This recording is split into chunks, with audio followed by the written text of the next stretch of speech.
राधे राधे गुरुजी। जी गुरुजी, हम गृहस्थ जीवन में कैसे गुरु प्रभु का सेवा करें? सबको भगवान मानकर। देखो, साधु संत भक्त परमात्मा के लिए ही प्रयत्नशील होते हैं। जो भक्त हैं उनको भी भगवान की तलाश है, इसलिए वो किसी गुरु के पास गए हैं। और गुरु जो पद पे प्राप्त बैठा है वो भी तो भगवान के लिए ही घर से निकला है, उसने प्रयत्न प्रारंभ किए हैं तो परमात्मा के लिए किए हैं। आज ठीक है, वो गुरु पद पर बैठ गया और बहुत से यशस्वी हो गए हैं, तो उसने पुनः विचार करना पड़ेगा, क्योंकि उसको परमात्मा की आवश्यकता है। यदि उसका मार्ग गलत है तो आज भी ठीक किया जा सकता है उसको, और यदि आज भी ठीक नहीं करेगा अभी अपने अभिमानवश, तो वो दूना दोषी होगा। नमस्कार दर्शकों, स्वागत है आपका हमारी आज की फिर से एक और महत्वपूर्ण वीडियो में। दर्शकों, आज पूरी छोड़कर बिल्कुल भी नहीं जाएगा, क्योंकि आज का वीडियो आपके लिए बहुत ही महत्वपूर्ण होने वाला है। क्योंकि आज की वीडियो में दादाजी महाराज जी भाई साहब उनकी चर्चा ने बहुत ही महत्वपूर्ण सवाल किया है। उन्होंने यह सवाल किया है कि महाराज जी, हम गृहस्थ जीवन में रहने के साथ साथ भगवान की भक्ति कैसे कर सकते हैं, यानी कि गृहस्थी जीवन को जीने के साथ साथ भगवान की सेवा यानी भक्ति कैसे कर सकते हैं। दर्शकों, इस टॉपिक को लेकर हम दो संतों के विचार जानेंगे। पहले जानेंगे दादाजी महाराज जी को चार, फिर जानेंगे संत रामपाल जी महाराज जी को चार।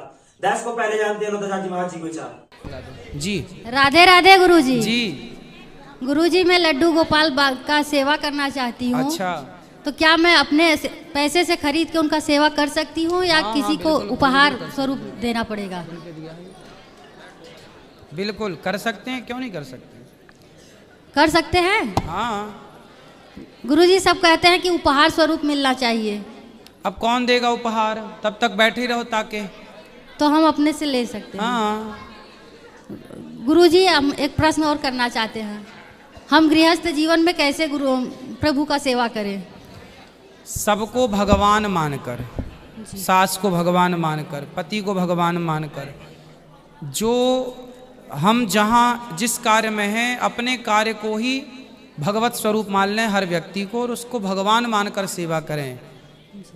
तो जैसे पति को भगवान तो बोल ही गया है जी, ऐसे सास ससुर को भी भगवान के तुल्य ही रखना चाहिए। वो पिता हैं, माता हैं, और समाज की सेवा जो बन पड़े भगवान के रूप में सबको देखो। आप अपने कर्म को ईमानदारी से करो, यही भक्ति है। और काम करते हुए बस मन भगवान में, शरीर से समाज की सेवा संसार की करो और मन प्रभु के चरणों में लगाए रखो। श्रीमन नारायण जपते रहो अंदर अंदर, एक दिन भगवत प्राप्ति हो जाएगी। जैसे गुरुजी, काम के बाद कभी ज़्यादा समय हो जाता है, कभी जल्दी हो जाता है, तो इससे भगवान रुष्ट तो नहीं होते? नहीं, भगवान कभी रुष्ट नहीं होते। भगवान तो देखो, भगवान कभी नाराज नहीं होते।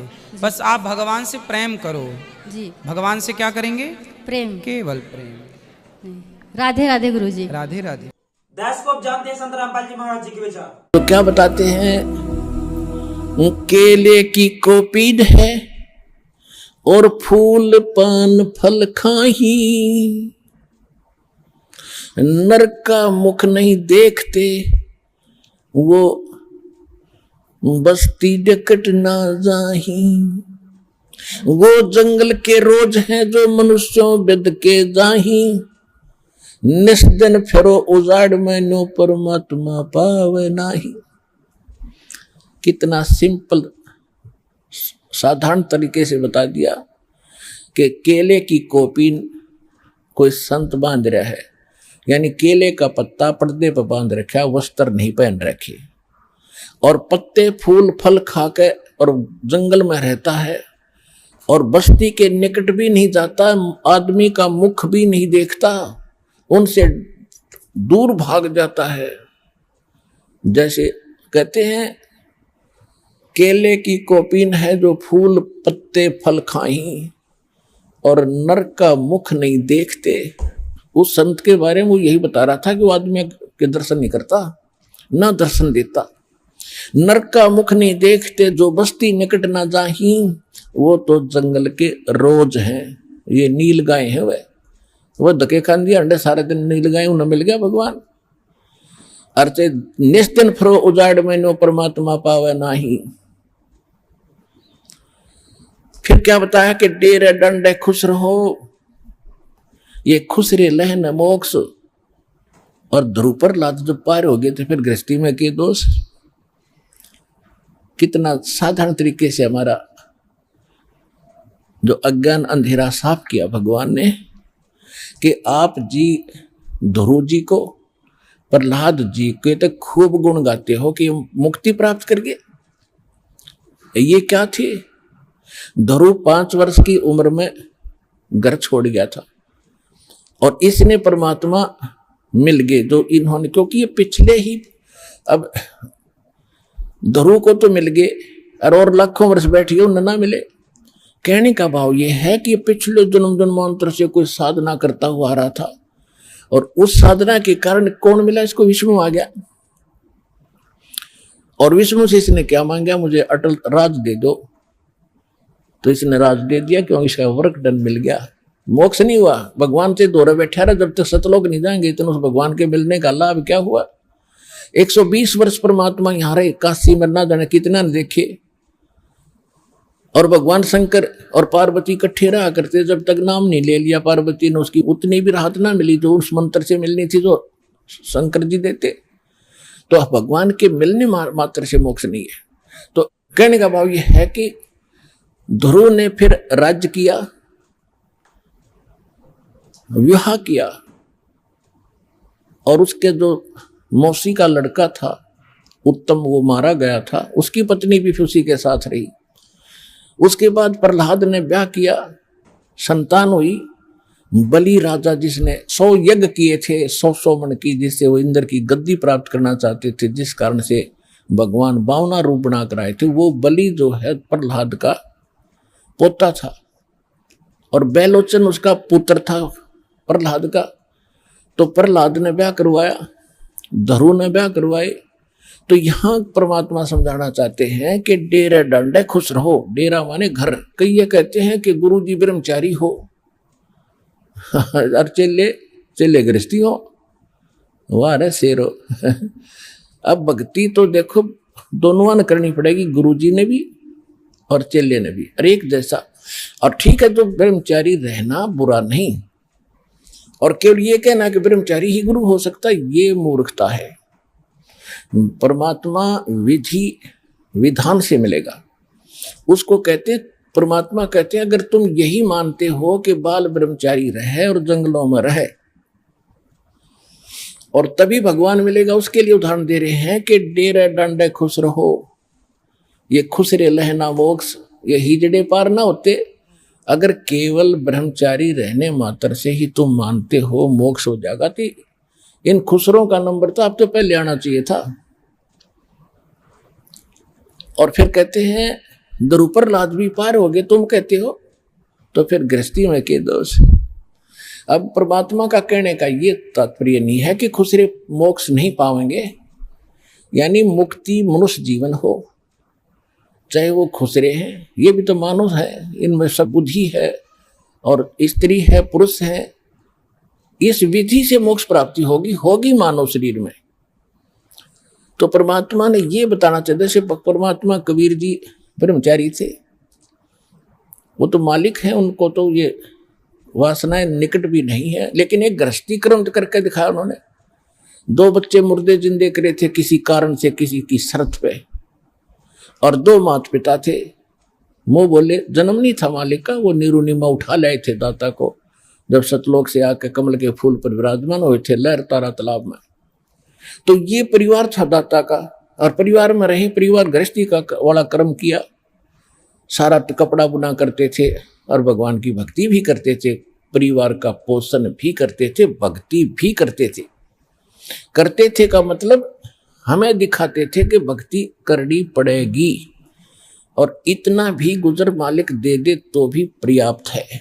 देखो, साधु संत भक्त परमात्मा के लिए ही प्रयत्नशील होते हैं।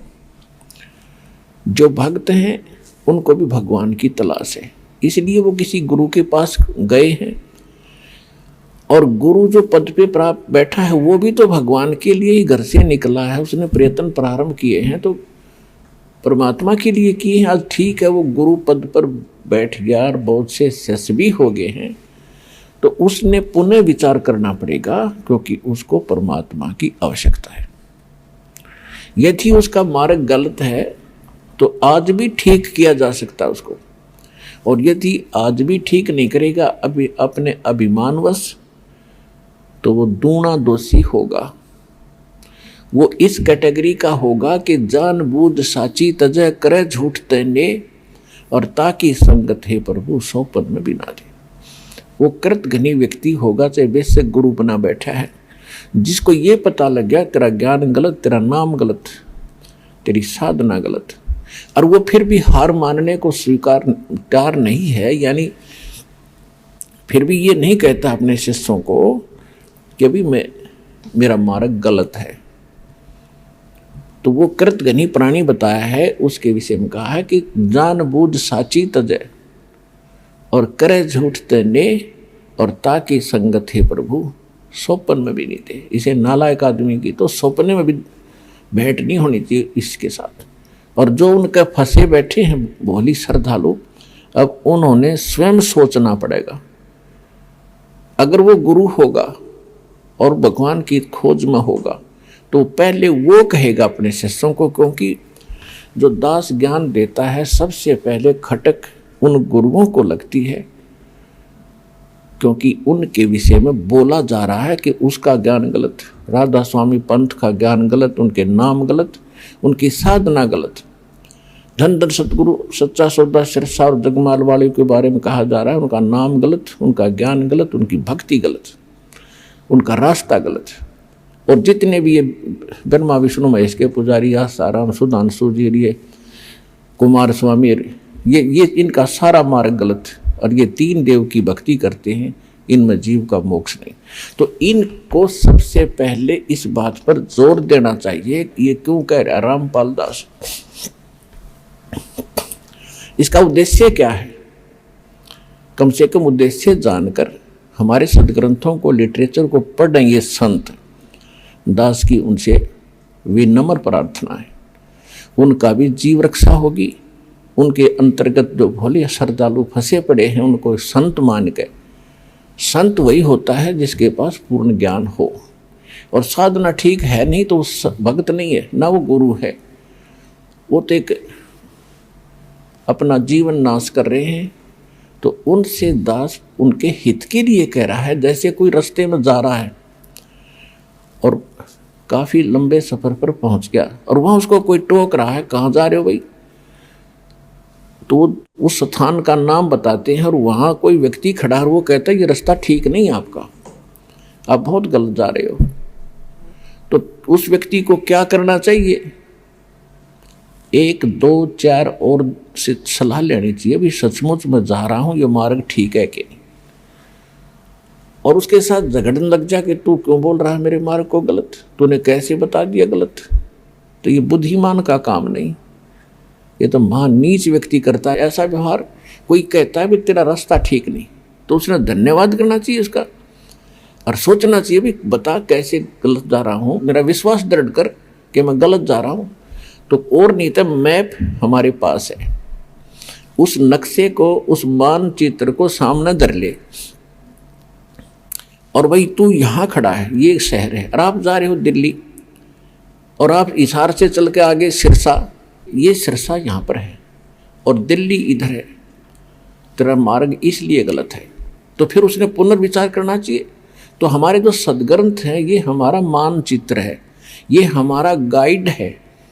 जो संत हमारे सदग्रंथों के विरुद्ध बताते हैं और विरुद्ध जा रहे हैं और अपने भक्तों को ले जा रहे हैं, उनके लिए दास प्रार्थना कर रहा है कि आप शास्त्र विधि ताकर मनमाना आचरण करे और करवा के अपना जीवन नाश कर रहे हो और आपके आश्रित इन भोले श्रद्धालुओं के जीवन को नाश करके उनका भार अपने सिर पर धरकर पाप के भागी बन रहे हो। दास उनको इतना सतर्क करना चाहता है कि कुछ संभलो और विचार करो। ये मैप तुम्हें नहीं देखने आते हैं तो दास ने कति क्लियर कर रखा है। इन सदग्रंथों को दास ने कति निष्कर्ष निकाल कर सत्संग कर रखे। इनको संत भी सुने, उनके चेले भी सुने, अगर उनका समझ में आओ तो ग्रहण करें, ना कोई जोर जबरदस्ती नहीं। वैसे ही किसी के साथ झगड़ा कर लेते हैं तुमने ऐसे गलत क्यों कह दिया, पहले देखो गलत क्यों कहा। तो ये तो एक सभ्यता, एक नेक व्यक्ति के लक्षण। और एक बेमतलब उसको सच्चा रास्ता दिखावे, उसके भले में कहे, उसके साथ वो झगड़ा करता है, तो कहते हैं कहे भली माने बुरी। और यही परीक्षा नीच आदमी की यही परीक्षा होती है कि उसके भले की कहेंगे तो उसको हानि करता है। कबीर साहब कहते हैं कि साच कहूं तो जग नहीं माने और झूठा जग पतियासी। अगर साच कहूं तो ये जग नहीं मानता, इन झूठों की बात पर विश्वास किए बैठे हैं।